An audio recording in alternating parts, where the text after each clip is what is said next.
Just wanted to do a quick video about something that has been coming up over the last couple weeks since I read into the book Gospel in the Stars about the book of Revelation.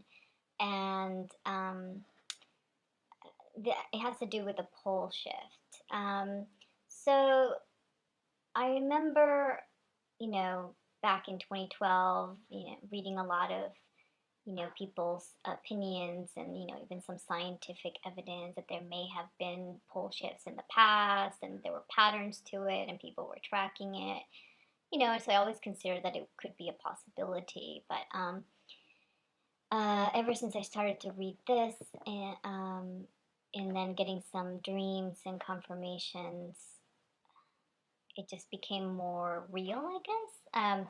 So on the 19th of this month, I saw a video by Jehoshua's Servant, and I'll play a little clip of that. The words given were global extinction event. And then she also was given some verses.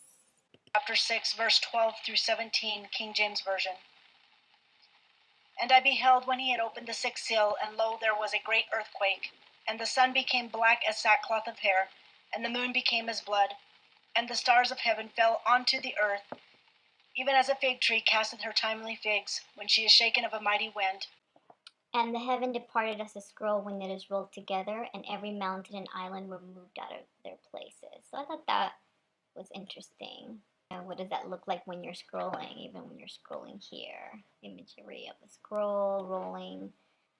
Everything's moved out of their places. I mean, you wouldn't need to have one major earthquake or anything like that we're used to. If the earth still starts tilting away, you can just imagine all the tsunamis and all the shaking that would, be caused as a result of that one action.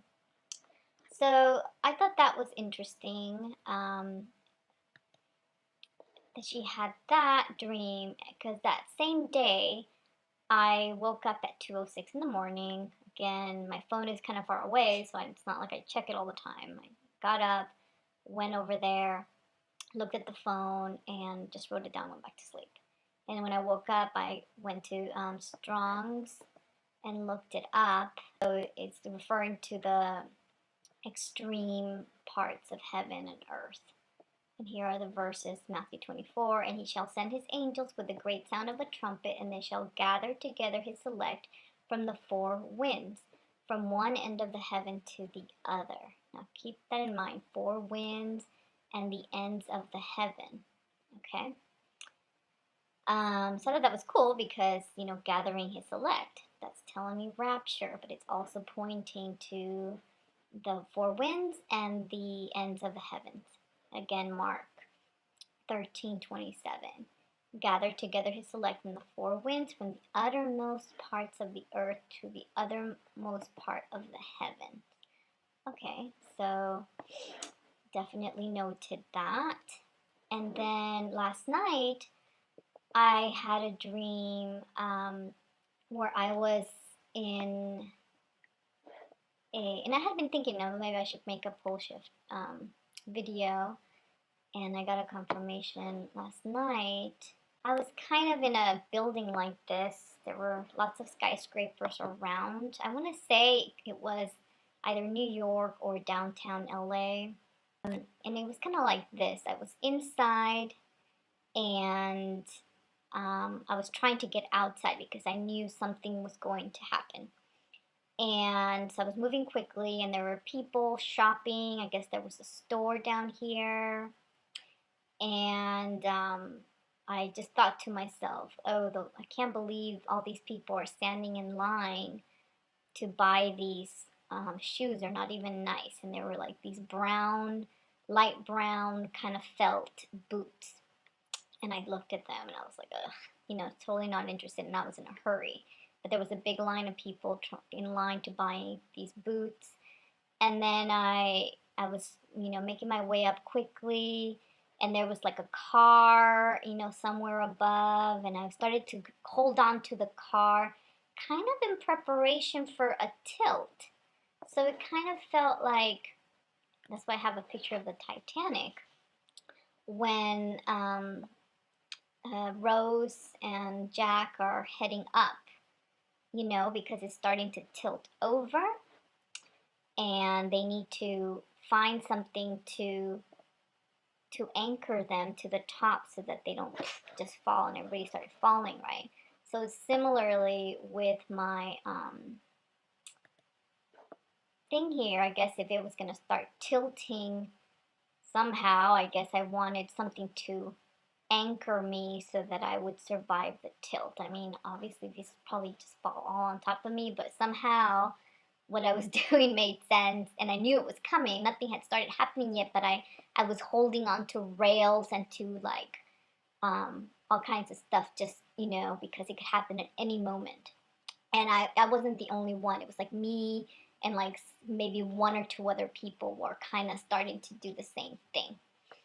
Good video here that does a good job of explaining and putting different visions within the Bible in the context of Enoch's calendar, which I have discussed before, all the constellations arranged into this circular form. So I'll play just small clips of that, and I'll put links to everything so you can watch it a little bit more.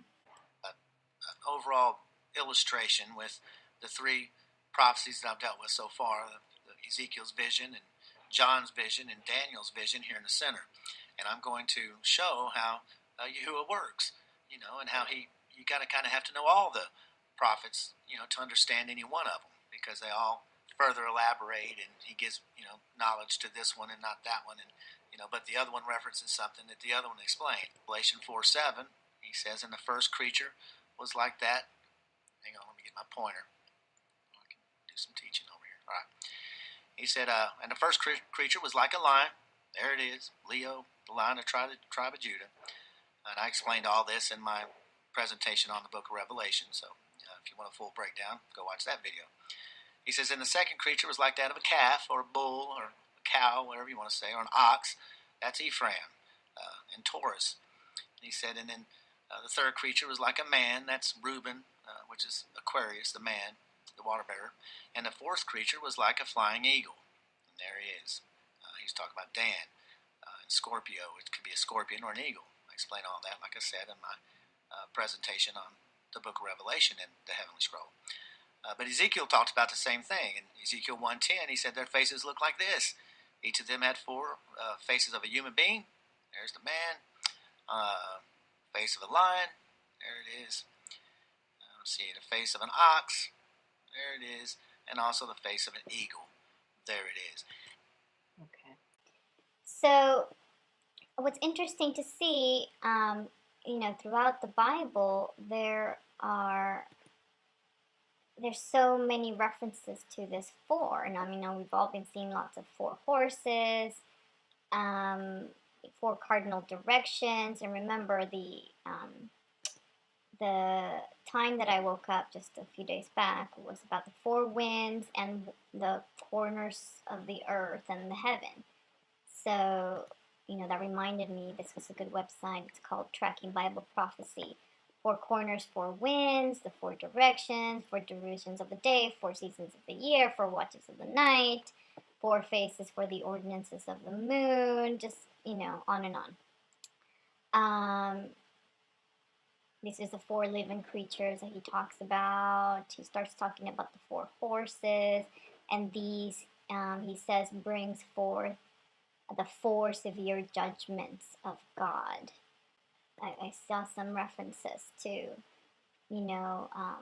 these descriptions of the different horsemen falling in particular signs, and they are set at different corners, and to understand, that this symbolism is just embedded throughout the Bible and the book of Enoch, and that it's talking about the four corners of the heaven. It's written.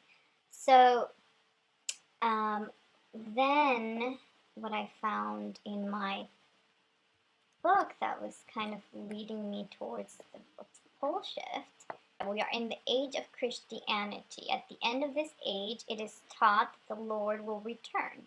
Each age lasts for 2160 years.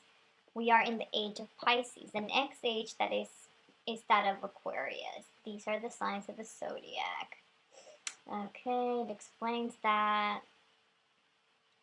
he seems to think everything happens at the same time, and that the turning of the wheel of heaven stops, backs up, and then starts up again when the new signs are in their new position. So it's almost, like it just kind of wobbles. The Earth's going to wobble a bit in order to fix the wheels. And in this video, he talks about the wheels too.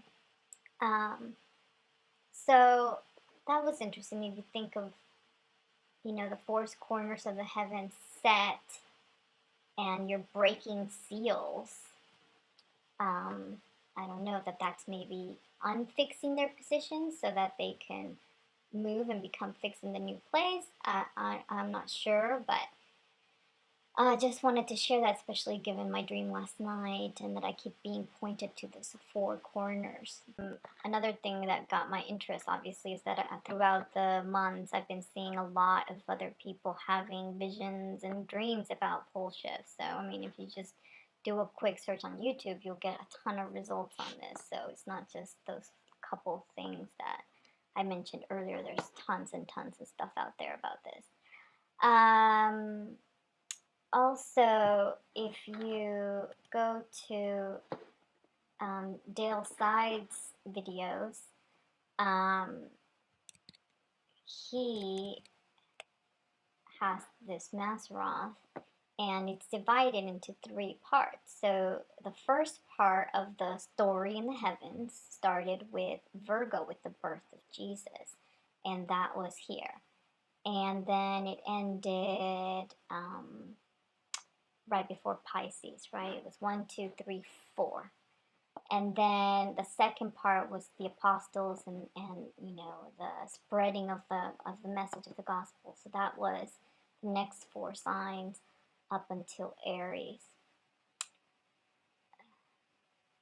And then, so the last 4 that remain are from Taurus until Leo. This is what he says is the signs that are pointing to the second coming. So that's what really made me think, okay, so if we're going to be done, we're about to cross over to this part with, the sheepfolds, which tells me rapture, taking people to safety. Once all of this takes place, it's possible that, time can stop. But it's possible that, once we get here where the cup of wrath is, time can stop, and that's the tribulation period there. People have had dreams about portals and tunnels and things like that. So who knows if, we're away somewhere else and then everything here is taking place, and those are the 7 years. I don't know, but I just wanted to let everybody know about all that symbolism of the 4 that's embedded everywhere, and how that can be seen in this wheel